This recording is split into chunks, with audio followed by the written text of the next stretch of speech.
El Papa Francisco ha mostrado apertura hacia los homosexuales. Pero ¿hasta dónde llega esta apertura? ¿Por qué la homosexualidad genera tanta polémica en las iglesias? ¿Las parejas homosexuales serán reconocidas finalmente por las iglesias?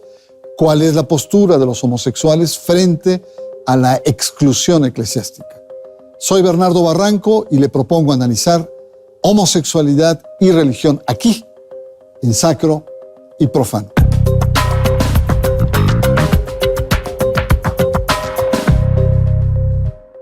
La sexualidad humana muestra nuestros valores individuales, sociales y psicológicos ligados a la orientación sexual, a la identidad de género y al erotismo. La sexualidad es parte de la identidad cultural que nos hace ser y conducirnos como cada quien somos.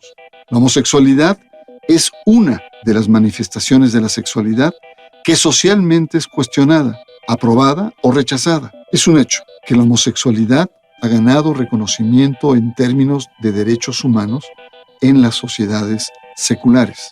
Sin embargo, en muchas religiones continúa el debate. Persisten las condenas y rechazos según dogmas y la moral institucional de cada iglesia. Los derechos humanos y la ley no siempre marchan en el mismo sentido que las iglesias. El Papa Francisco, en cambio, ha mostrado apertura hacia los homosexuales, pero ha generado duras reacciones y una poderosa oposición interna que muestra el debate álgido que la homosexualidad genera en la Iglesia Católica.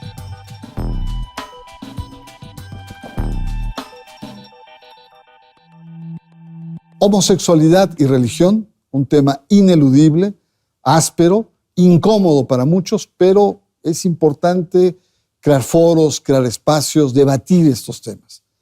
Sin duda, el derecho de los homosexuales toca de manera directa a las iglesias y ponen a prueba su corpus, su concepción doctrinal. Para abordar este tema, hoy doy la bienvenida a Juan Carlos Hernández, psicólogo social. Igualmente presento a Fray Julián Cruzalta, teólogo y asesor de Católicas por el Derecho a Decidir. Fray, empecemos con usted. Creo que es importante conocer su opinión sobre cómo en las diversas tradiciones religiosas se aborda el tema de la homosexualidad. La religión es un lenguaje, un modo de hablar del mundo más que de hablar de Dios solo puede hablar Dios. Y en este modo de hablar del mundo hay variedad, diferentes expresiones. Hay religiones patriarcales que son mortajas de miedo y de opresión. Hay religiones de ternura y alegría. Entonces se ha abordado de un modo diverso. En el mundo religioso no podemos uniformar ante el tema de homosexualidad. Dependiendo del tipo de religión, la construcción de religión, e insisto, como la religión es este lenguaje, tiene que ser interpretado. Entonces tenemos una variedad desde religiones antiguas. Cuando hablamos religión, hablamos hacia el 45.000 antes de Cristo. Es esta manera. Hasta el cristianismo, 2000 años de cristianismo en el mundo religioso es muy poco todavía. Entonces, el mundo religioso es amplio, diverso y profundo. Son diferentes maneras de tejer nudos. Y cada manera tiene diferente visión de la antropología.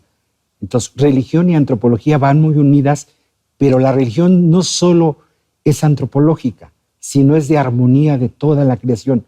Hay religiones antropocéntricas donde el ser humano es el culmen de la creación y dentro del ser humano el hombre sobre la mujer. Y hay religiones más armoniosas donde el ser humano es parte de toda la creación.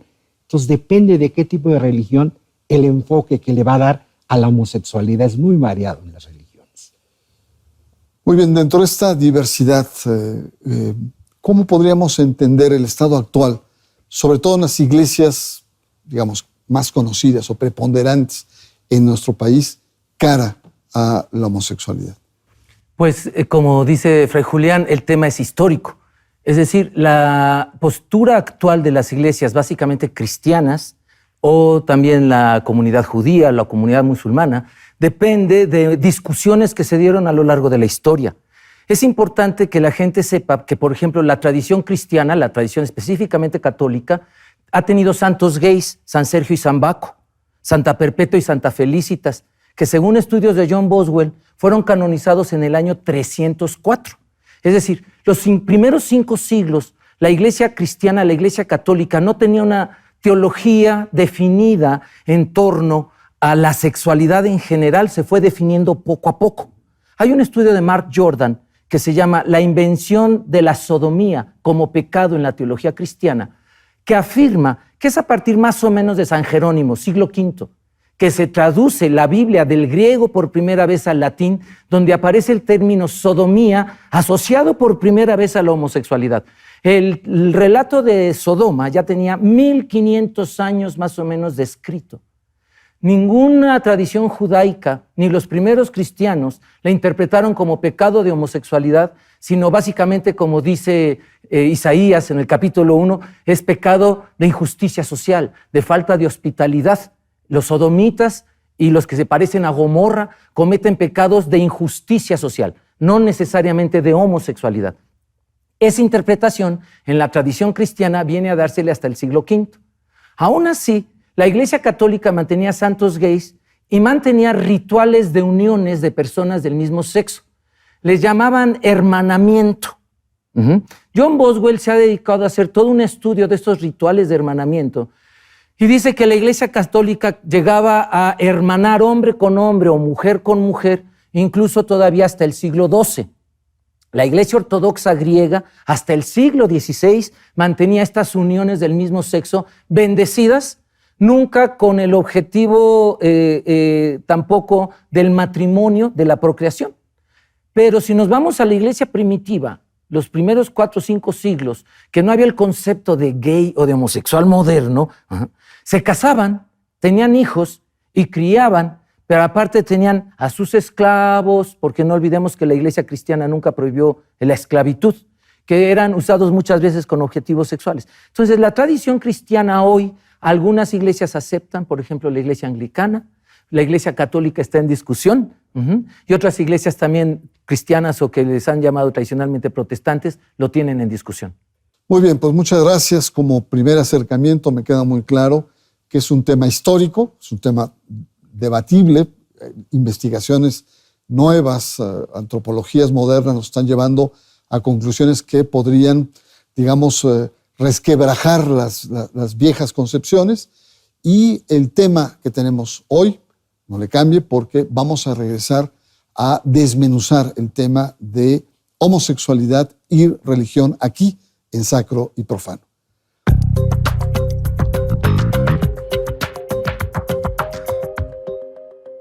Sin duda el tema de la homosexualidad y las religiones, homosexualidad e iglesias, es un tema que en los últimos, sobre todo 50 años, ha estado creando muchas polémicas.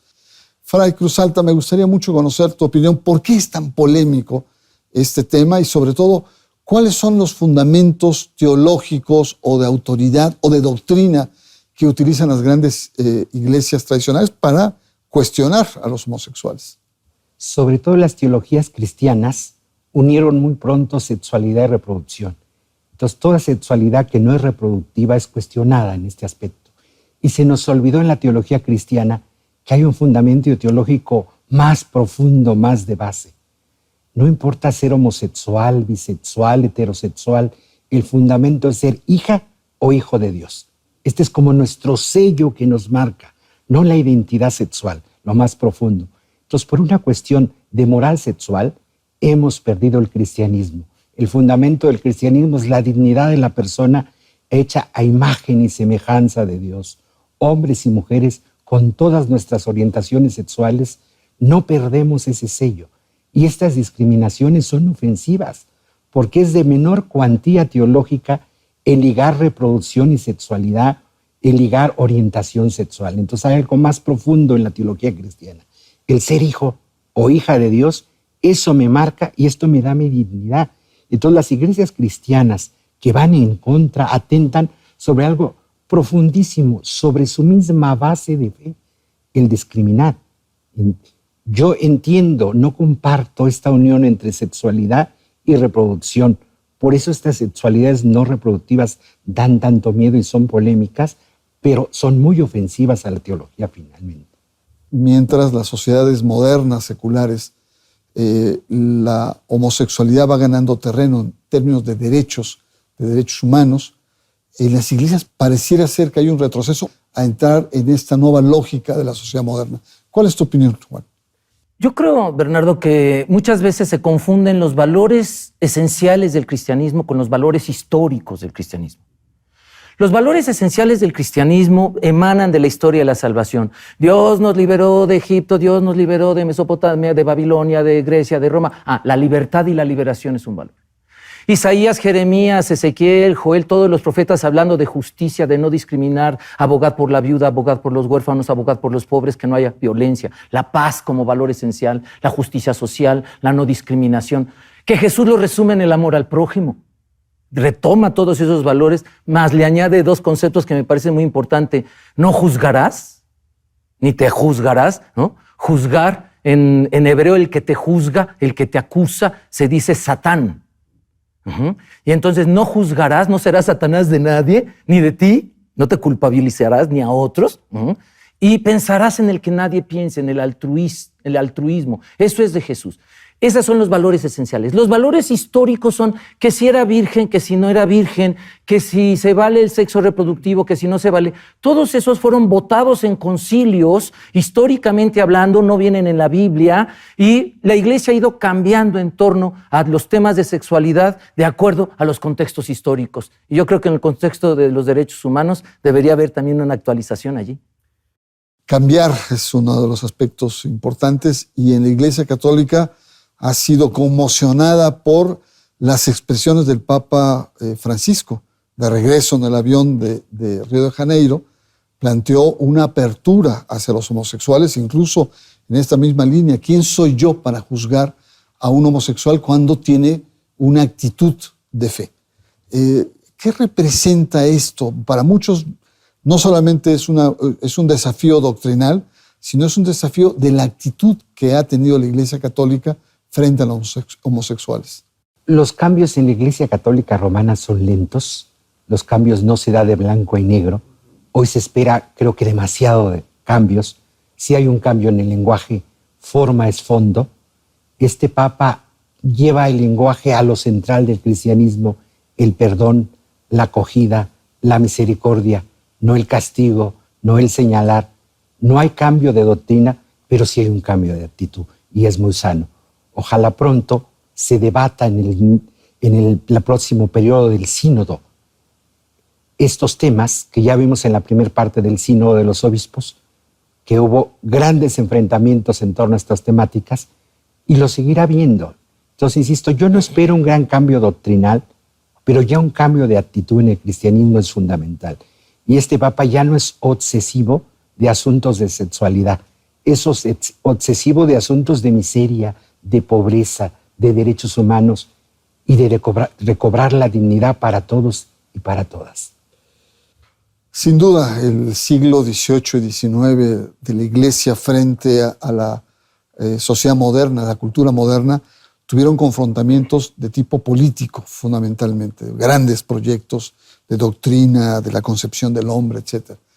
Pero a fines del siglo XX y XXI, la confrontación es más cultural sobre estas identidades, y ha habido grandes batallas, y ahí las iglesias, sobre todo la Iglesia Católica, se ha enfrascado frente a los temas de matrimonios del mismo sexo, frente al tema de las adopciones, frente al tema... ¿Qué significa esta confrontación? La ha desgastado también en cierta medida. Sí, y yo creo que ha hecho que se dividiera internamente más allá de lo necesario. Me parece que muchos grupos cristianos y algunos dentro de la Iglesia Católica asumen la identidad en los valores históricos de la Iglesia, no en los esenciales. Y entonces se aferran a votaciones finalmente de un concilio o de otro, y las conclusiones de ese concilio, cuando en otro concilio se podrían cambiar esas conclusiones, pero los valores esenciales del cristianismo no se alteran, no se cambian. Entonces, yo creo que sí, a finales del siglo XX vimos, ¿no?, cómo muchos grupos se polarizaron en torno a los temas, específicamente con el pontificado de Juan Pablo II, pero también, por ejemplo, temas del aborto son históricos. San Agustín decía que el alma entra al cuerpo varón a los 40 días de gestación y al afeto mujer a los 80 días de gestación, y no era pecado abortar antes. Santo Tomás de Aquino decía que el alma entra parejo a hombres y mujeres, pero a los 90 días de gestación, entonces abortar antes de estos 90 días no era pecado.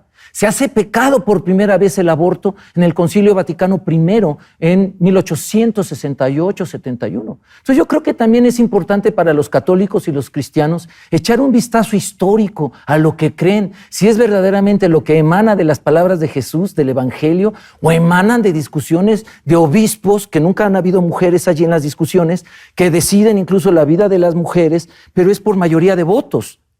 Homosexualidad y religión, nuestro tema en Sacro y Profano, y uno de los aspectos que subyacen en lo que hemos venido conversando es el tema de fondo, que es la relación entre religión y sexualidad. Ahí es lo que subyace en el fondo de nuestro debate. ¿Cuál es su opinión? ¿Cuál es su aproximación al tema, Fray Julián? Dentro de las religiones, el cristianismo yo creo que es una de las religiones más sexofóbicas que ha pisado nuestro planeta. Hay diferentes cristianismos, porque ligó muy pronto sexualidad y reproducción. No ve otra salida a la sexualidad más que la reproducción. Ve el asunto instintivo. Queda de fuera el placer. Toda la alegría de la vida, la exuberancia, lo de fondo. La sexualidad no la ve como un don de Dios. Un don de Dios recortado solo a la reproducción. Y esto le ha hecho un daño a los cristianismos muy fuerte, porque se ha vuelto un cristianismo de puro sacrificio de la vida negra. Este es un valle de lágrimas. Entonces la sexualidad, como es esta fuerza desencadenante de la vida, da mucho miedo y por eso es represivo. Y una sexualidad que de por sí no es reproductiva, que es el asunto de las homosexualidades, da más pavor. Entonces nos falta recobrar en el cristianismo y en el cristianismo romano la alegría de la vida. La sexualidad incluso puede ser fuente de espiritualidad, fuente de la propia vida. Es donde Dios nos hizo seres sexuados desde que nacemos hasta que morimos. La vida religiosa, los sacerdotes, las monjitas, somos seres sexuados, el Papa, los cardenales. Hay diferentes sexualidades, entonces sí tenemos que recuperar en el cristianismo la alegría de la vida expresada en la alegría de la sexualidad, incluso como fuente de una espiritualidad. Y hay confrontaciones, hay debate. La sociedad civil o las sociedades contemporáneas cada vez son más firmes con planteamientos de derechos humanos, derechos de minorías, etcétera, y chocan con las iglesias. Hay combates. Desde tu perspectiva, ¿qué es? ¿Cómo encarar, cómo dialogar, cómo polemizar, cómo levantar este tema más allá de lo que al cual ha llegado actualmente? Creo que hay un punto en común entre las sociedades secularizadas y las religiosas, los derechos humanos. Mientras algo violente los derechos humanos dentro de las iglesias o fuera de las iglesias, tenemos que detenerlo. No podemos permitir más, aunque sea una tradición. Dos cosas creo importante. Que la identidad de los grupos cristianos se vayan a la esencia, al amor, a la justicia social, no a lo que se ha discutido a lo largo de la historia. Y por otro lado, tampoco idealizar las homosexualidades, porque también se podría llegar a un elemento de idealización de las homosexualidades, cuando lo que nos hace buenos o malas personas no es las orientaciones sexuales, sino los valores y los principios que cada quien vivamos.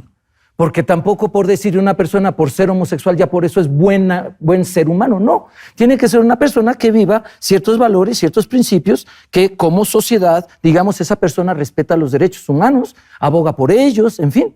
Entonces creo que es importante entre no idealizar las homosexualidades, si por ser homosexual alguien es bueno o es malo, tampoco satanizar, sino irnos a las esencias de lo que sería el cristianismo y la religión, ver en el otro a otra creación de Dios, a otra persona, a otro ser humano con la misma dignidad que yo, y en ese sentido tratarnos. Bueno, llegamos al bloque final y siempre privilegiamos como un apunte en donde ponen ustedes sus conclusiones, sus remates o algo que quedó pendiente. Julián, ¿cuál sería tu anotación final? Religiones da respuestas. Yo creo que el cristianismo todavía tiene muchas respuestas que dar, no ha agotado, pero tiene que ser un cristianismo menos antropocéntrico, menos donde el ser humano sea el culmen de la creación, sea parte de una creación más armoniosa, un cristianismo donde la cuestión de género sea tomada en cuenta, el varón no esté sobre la mujer, no se privilegie esta visión machista de los hombres. Un cristianismo donde los derechos humanos es la tarea pendiente, sobre todo para el cristianismo romano, es nuestra tarea. Los derechos humanos no sea solo un discurso hacia afuera, hacia los estados. La tarea pendiente son los derechos de los creyentes, los derechos de los fieles en nuestra propia iglesia, los derechos de las personas que viven sus sexualidades de otra manera. Si digo que lo principal es ser hijo o hija de Dios, también ellos son hijos e hijas de Dios y son presencia divina y tenemos que agradecerles. Yo no sé qué haría la iglesia cristiana sin homosexuales y lesbianas. Se hubiera perdido muchos santos y santas. Muy bien, muchas gracias, Fray Julián Cruz Alta, por estar acá con nosotros.